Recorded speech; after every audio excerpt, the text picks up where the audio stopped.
information overload for the last 1.5 hours. I'll contribute to that.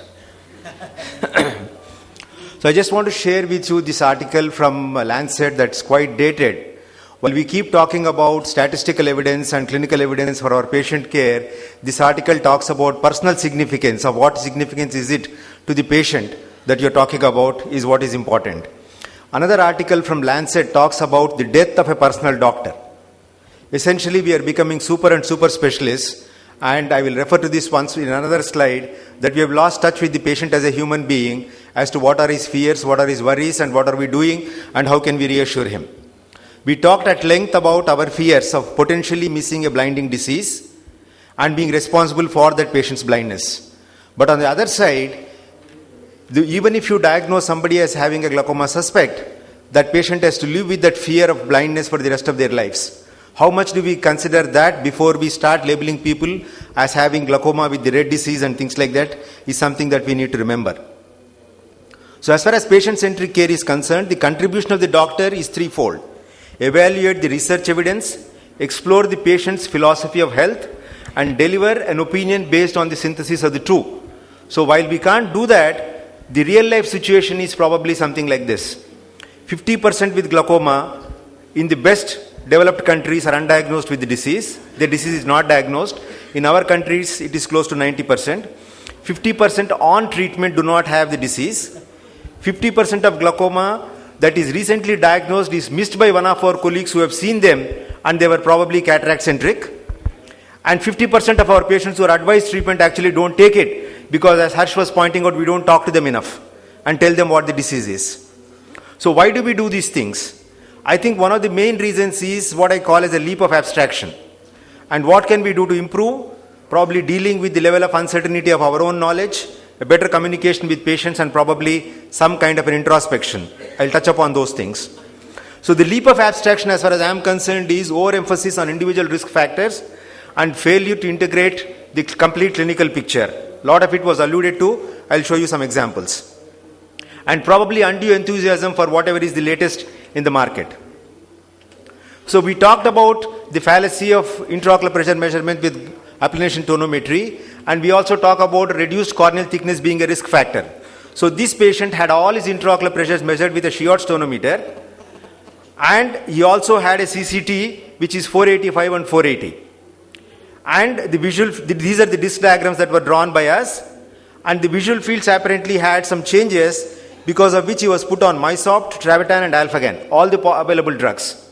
And when we examined his visual fields for completely normal, I put him on a uniocular trial and did a diurnal. The pressures are in the high teens. The PG analog is not effective. So I wanted to change the treatment and follow it up, but the patient was going off to US for 6 months. So we need to know what they're doing and then follow up as to whatever is best for them. This patient with myopia had a flat RNFL and was told that he was going to go blind in 2 years. So the whole family panicked and moved to Hyderabad to take a second opinion.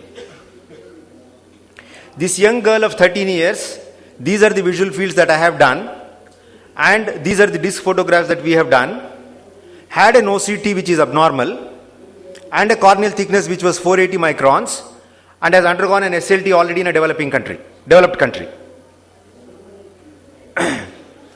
So this is a opinion poll that was done by one of the industry sponsored journal. And would you consider OCT, optic nerve head changes, as an indication for glaucoma surgery in the absence of visual field changes? Was the question put to the experts.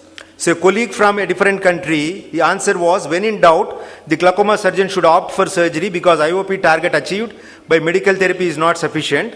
Therefore, when OCT changes indicate that surgery is warranted, the patient should not be denied the benefits of it because the visual fields are inconclusive. This is especially true when the glaucoma surgeon is familiar and experienced with the latest and the costliest new surgical technique. So finding an excuse to do them. So my response was, the basic premise of medical profession is, above all, do no harm. If we are looking for surgical indications at earlier and earlier stages of the disease, we end up losing the patient for the eye for glaucoma, the glaucoma for RNFL thickness, and the RNFL thickness for the changes in the OCT. So we need to be careful. So we have published and shown that when you want to rule out glaucoma with these diagnostic technologies, what you use is usually a perfectly normal healthy disc. But if you pick up as the control group, as somebody who has a suspicious optic disc, the ability of these diagnostic technologies to pick up the disease actually is very poor. So the other aspect is, what are we looking for? We are all trained to pick up disease and we are all worried about disease. So this is a patient of mine who was under follow-up for a long time, used to come only once a year for visual fields with me and was being treated by a local doctor. See the kind of visual fields that are changing over a period of time. I keep writing, the disc looks healthy, it's not correlating with what I'm seeing. And finally, after 7 years, he produced a normal visual field. I write, first time normal visual field, I've been waiting for this. So we need to be careful about what we are doing. And this is the kind of fluctuation that the visual fields he has. It's a different patient of mine, came from a different country, rapidly progressing visual field in both the eyes. And the referring doctor talks about getting an MRI and a repeat OCT done, take permission from license for this and that and things like that. So does not look like glaucoma progression. We'll do HVF and CCT disc photos, do the visual fields without dilation. I want the least of artifacts. Spend 5 minutes with the patient before he goes to the visual fields. I had the opportunity of looking at disc photographs, a large physiological cup in a large disc. Once you reassure the patient and send them for visual fields, this is the kind of visual field that they have. So once you put the fear of disease in the patients, some of them go down and spiral downwards. And it's very difficult to retrieve them backwards. So you need to spend the time with them. So the summary of this part of the lecture is, there is a tyranny of technology. We are missing the patient for the pressure or the imaging, and the latest might not be the best. So to advance the art and science in clinical examination, the equipment a clinician needs most to improve is himself. So when we talk about the natural history of the disease, this is the data from the early manifest glaucoma trial. There are patients who do not progress at all throughout their lifetime from a normal visual field to total blindness. And there are patients who will progress within 2 years from a normal visual field to total blindness. So these are the elderly patients with pseudoexfoliation. Our job is to find out who is progressing rapidly rather than who just has the disease. One of my fellows had done a trabeculectomy with mitomycin C, and when he was about to do a cataract surgery, the bleb ruptured.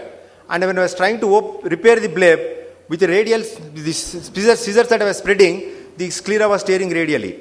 So we put a scleral patch graft, and subsequently when the cataract surgery was done, the disc was healthy. So overemphasis on individual risk factors, failure to integrate all the clinical features, and undue enthusiasm for the latest. So all the surgical procedures that were talked about, there is no evidence to prove that they are better than trabeculectomy. They give us more money, they give the industry more money. So in the paradigm of the patient-centric care, we have the academia like me standing on the podium and talking, we have the industry who sponsors the symposia, and we have the physicians who practice and make the money. All of us are supposed to be interested with the patient, but everybody has their own agenda. Nobody talks for the patient. So whether or not physicians believe in the accuracy of the information provided, the detailing is extremely effective at changing the prescribing behavior, which is why it's worth its substantial expense from the industry. And what we have done literally is replacing those medical representatives by ourselves. We keep marketing their products because we can make money out of them. As an example, if I want to share, this is a cardiology example where the standard care of beta blocker and aspirin is not used in acute coronary events. My question is, would this happen if this treatment under consideration was new, under patent, and expensive? The industry will make sure that it does not happen. While we talk about the quality of life, and we can draw any kind of regression line in this kind of a data, there are patients who do not form in that regression line. There are exceptions of people with severe visual field loss who have no limitation, with very minimal visual field loss who have a lot of limitation. So we need to have that patient-centric view and see actually which of our procedures are actually causing damage to their quality of life, as it is important to them. The secret of care of a patient is actually in caring for the patient, or be interested in reducing the IOP or taking care of the patient as a whole. So the time that we need to spend with the patients was alluded to already. So it is the art and attitude in patient care that is learned by emulation. All of us had wonderful mentors, but we cross a line beyond which we have no mentor. And I think at that time, we need to substitute that emulation with some kind of an introspection. So can introspection substitute for emulation? Expensive, non-validated diagnostic and therapeutic interventions. All interventions that are potentially beneficial are justified. Intervention is justified if it is unlikely to cause harm. This is the kind of thing that we think, and that's where we need to introspect. Each patient visit is a source of income rather than an opportunity to heal or promote health. So the final prayer. Too much zeal for what is new and contempt for what is old, and making cure of a disease more grievous than its endurance. Good Lord, deliver us. Thank you for your attention.